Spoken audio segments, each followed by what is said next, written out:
So the new banner was released, and for the most part, I was factually correct. Unfortunately, I wish it wasn't Fate's Weakening units again, but what are you going to do? Let's go ahead and start off with Sakura. Now, Sakura is going to be a replacement for Felicia. It's a better Felicia. Her stat spread is pretty much spot on with Felicia's, except for the fact that Sakura actually has more attack. Her resistance is almost as high, her defense is almost as high, and although she has a little less speed, she's still quite a fast unit. Now, Sakura, one more time, is one of those seasonal units that comes with a full set. She has the Kitty Paddle, which is effective against foes using magic. So basically, she's just a straight up mage killer. She has quite a bit of resistance for that. And her skill Glacies also incorporates some of that damage. She already comes with the Warding Stance ability. The Warding Stance ability gives 3 resistance when the unit is attacked. It's the opposite of the Warding Blow ability. Now, this may prove useful for her because she already has a great resistance. She also comes with Guard 3. It's not a new ability, but it is a 5-star exclusive, so it's a good ability on her.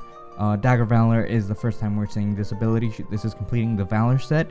Now, her stat spread, for the most part, is mostly similar to Felicia's. Like I said, she's going to be a Felicia improvement. Her weapon is inheritable, but I don't see any particularly good unit that could be using her weapon besides Felicia. Now, given her stat spread and her abilities and her weapon type, she's going to be a jack of all trades. Sakura will synchronize well with a lot of teams, especially mage killer teams if you want to oppose the mage meta in the arena, or if you're having trouble with grand hero battles who have a lot of mage units, Sakura will prove very useful. Second of all, let's go ahead and check Jacob. Surprisingly, I didn't expect to see a bow armor in this banner, nor was I expecting one at any point. Monstrous Bow has the same effects as Veronica Stone, however you pronounce that. When you're attacking with the Monstrous Bow, all of the enemy units within the next 2 spaces, all of their buffs will become penalties. So if you're going against a Horse Emblem team and there's other Horse Emblem buffed units around it, all of their buffs will become penalties next turn. Jacob already comes equipped with Ignis. Now, it is a good skill. Jacob has a very low speed, so he won't be doubling anyone. I would personally give him Bonfire instead, so it could proc quicker. Jacob also comes with Bracing Blow. This ability is going to grant him 4 points of defense and 4 points of resistance during combat. So like other blows, it's a player face ability, which is pretty ironic because he has quite a bit of defense and resistance stat. So it would make more sense to make him a tanky unit instead of an offense unit. He also comes with Warrior Fighter 3. Warrior Fighter 3, you can also get that from Effie. So I don't suggest feeding Jacob off just for Warrior Fighter 3. Given the fact that he is an armor, he has the best BST for any of the bow units. His defense and his resistance are pretty good. He's going to be a great tank. He's going to be great at, taking in attacks. And Warrior Fighter is going to cover up for his lack of speed. He'll be able to make up for it so he doesn't get doubled. His defense is the best among the bow users, and his resistance is only second highest to Niles. Compared to other armor units, Jacob has one of the lowest HP stats, a middling attack. Most of these units are in general very slow. Like I said, his defense and resistance is pretty actually good. Both of them are quite high, and he will be a great tank unit. Now, Jacob has a good attack stat overall, so I will consider giving him a Brave Bow build.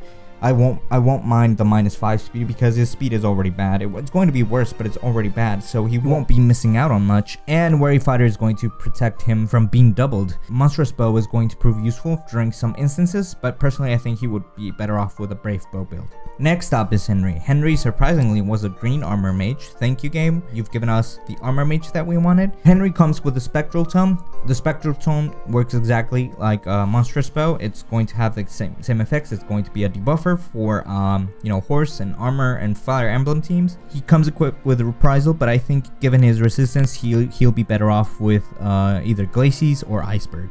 Henry also brings back Live for Honor. We haven't seen this ability since Spring Sander. This may prove useful now that badges actually have a purpose now. If you want to farm badges for your Sacred Seals, you could try and use Henry.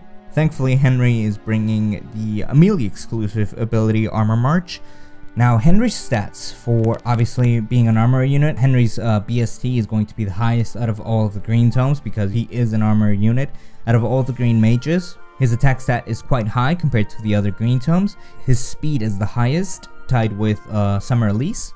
His defense is actually quite high, but his most notable stat is his resistance. His resistance stat is the highest out of all the green tome users, and not only that, he also has the highest resistance out of all of the armor units. Now, compared to the other armor units, he actually has the lowest HP stat out of all of them.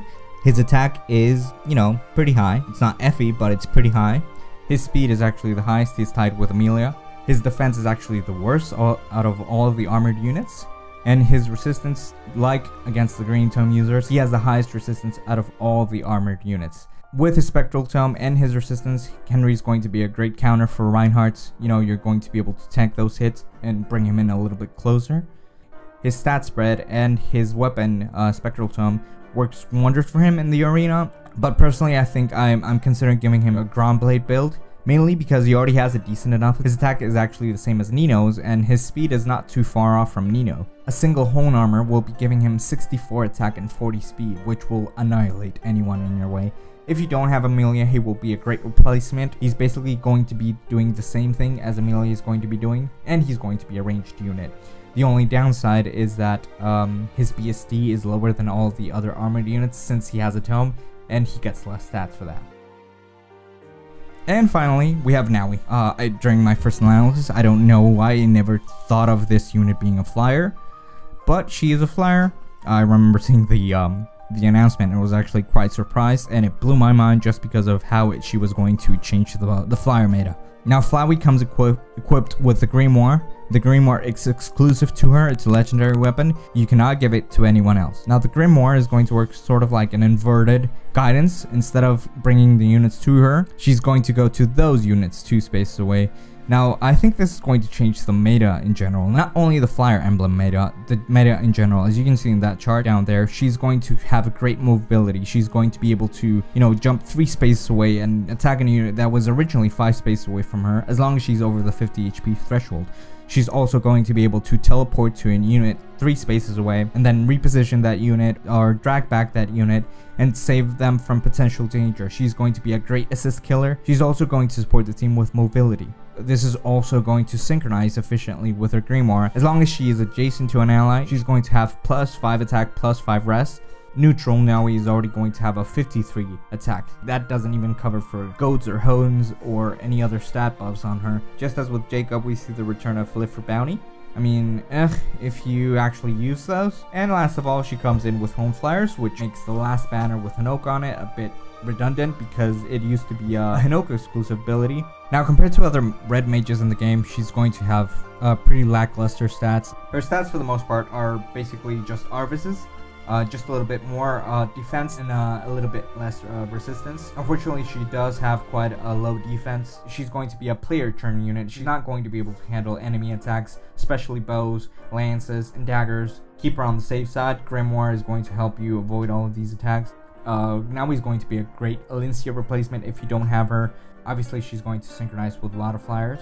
Brave Lucina and an Ephraim will do you wonders if you're not in a flyer team. A Rara Blade build is viable for her, but overall I think that she's going to have a better performance with her Grimoire that's already built into her.